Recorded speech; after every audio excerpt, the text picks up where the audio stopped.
Meron din dito, ang laking barko. So as you can see, medyo malakas yung alon ngayon dito. Makikita natin na may mga basura dito na napapadpad. Ito ano to, vertical drains to. Itong isa, malamang ano to, dynamic compaction. Yung mayroong binabagsak na mabigat na bagay para makompress yung lupa. Ito yung sa may holding platform niya. Mayroon ditong mga nilatag na mga concrete o precast na semento para sa platform kung meron silang ibababa na gamit. Yan. Ito yung nagbubuga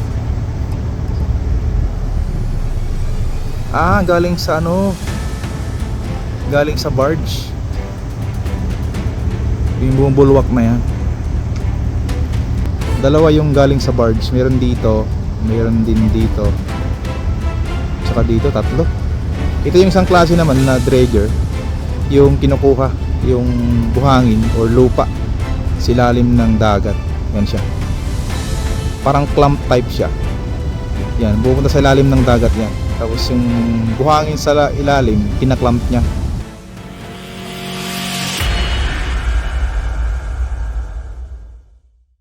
Good morning guys, dito tayo ngayon sa may Manila Bay.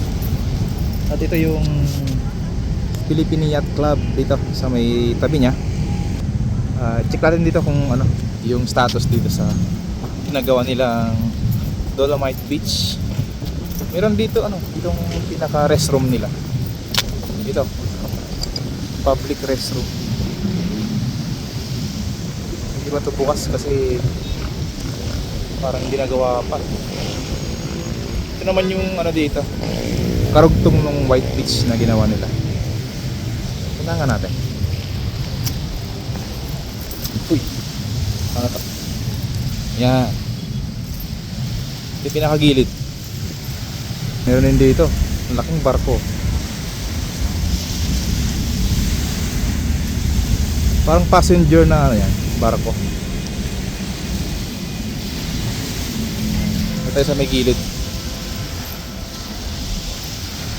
So as you can see, medyo malakas yung alon ngayon dito. Makikita natin na may mga basura dito na napapadpad.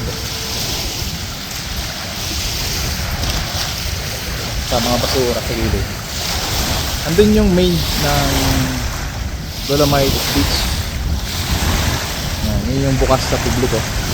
Dito ay wala pa dito. So hindi ko alam bakit hindi na natuloy. Kasi pagkakalam ko hanggang dito yung yung gagawin nila. Baka kulang lang sa budget, kaya gano'n. Meron dito mga bata pupunta sila sa siguro maliligo. So, ayan parang papunta sila dito sa may dulo. Yung dulo niya dito. Hindi ko na alam kung pwedeng dyan maligo. Parang bawal. Pero may mga bata dito, mga kabataan na pupunta. So mag-update tayo dyan sa ginagawa nilang reclamation dyan sa harap ng SM. Tsaka dito sa may seascape. Tingnan natin kung yung progress dyan. Puntahan natin. Ito yung Philippine Yacht Club dito. Ang daming mga yate dito, mga barko ng mga mayayaman. Ayan sana all. Marami ring mga mga bangka dito. Maliligo. Sarap maligo. Sige lang, enjoy lang kayo mga kabataan.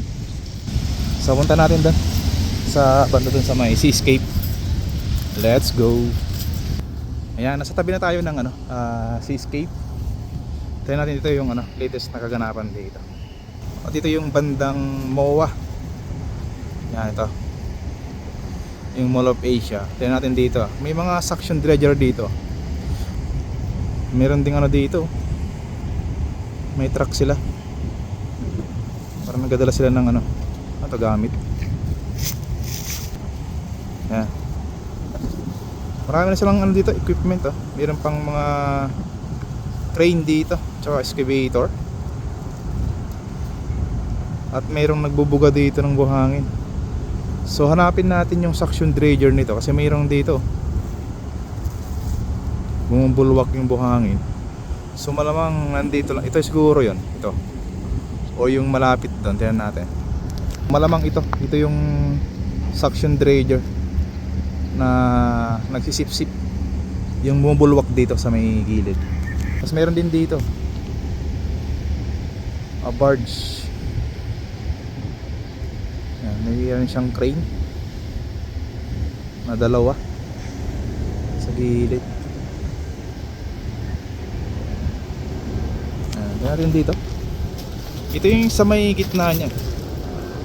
Ito yung sa may holding platform niya. Meron ditong mga nilatag na mga concrete o precast na semento para sa platform kung meron silang ibababa na gamit. Yan. Parang meron na rin dito, dynamic compaction or vertical drains, yung nagsisipsip ng tubig sa ilalim ng na-reclaim na. Ito to, vertical drains to. Itong isa malamang dynamic compaction, yung mayroong binabagsak na mabigat na bagay para makompress yung lupa. Yan siya. Marami na rin pala dito. Marami silang equipment dito, meron pa dito. Yan.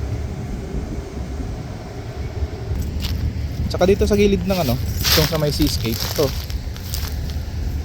nilinisan na. Yan.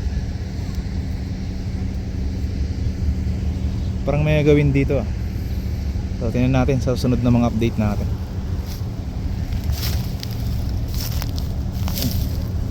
Yan siya. Andito yung mga niya, yung mga tubo packet doon. Ito yung nagbubuga galing sa galing sa barge, yung bumubulwak na yan. Dalawa yung galing sa barge. Meron dito, meron din dito, saka dito tatlo pala yung dito, yung barge na nagbubulwak ng mga buhangin. Meron din dito. Ito yung isang klase naman na dredger, yung kinukuha yung buhangin or lupa sa ilalim ng dagat. Yan siya. Parang clamp type siya. Yan, pupunta sa ilalim ng dagat yan. Tapos yung buhangin sa ilalim, kinaklamp niya. Yan. Parang kutsara kung saan tawagin. Hinahakot niya yung mga buhangin dun sa ilalim. Yan, tanghaling tapat, pero yung ginagawa nila dito ay puspusan. Dami Yan.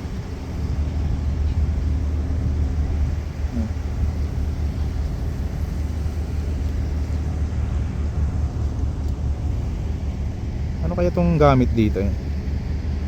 Parang holding platform din yan Ayan.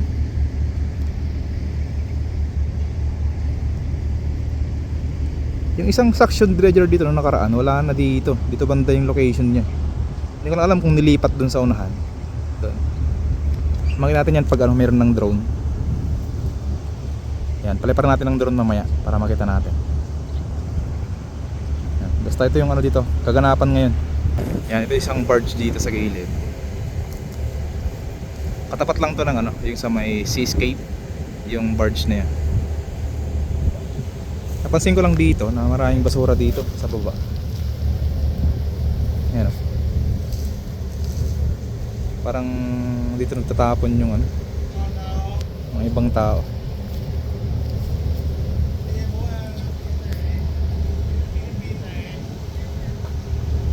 Mataas na to, itong reclamation dito. Parang abot na to ng 10 meters. Yan sobrang taas. Kung mapapansin nyo,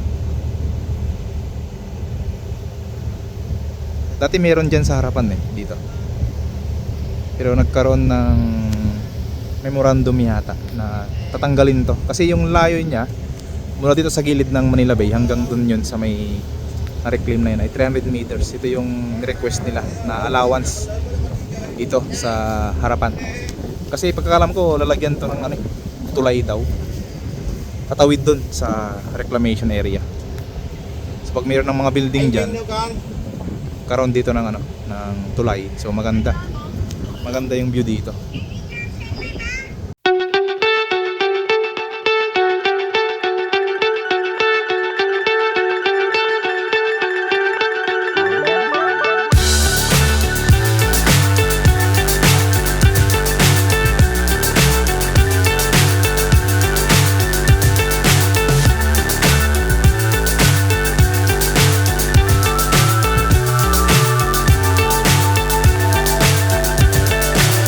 So high I'm hypnotized.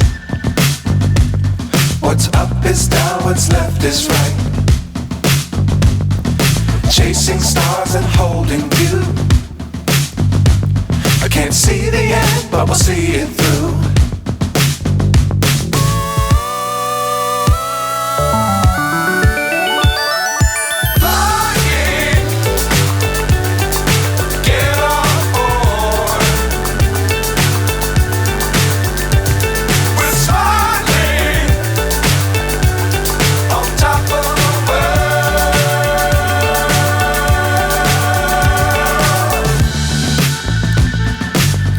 Times don't fly too high. Be sure to keep the ground in sight. Fly forever if you keep it tight. Love the world but keep the sky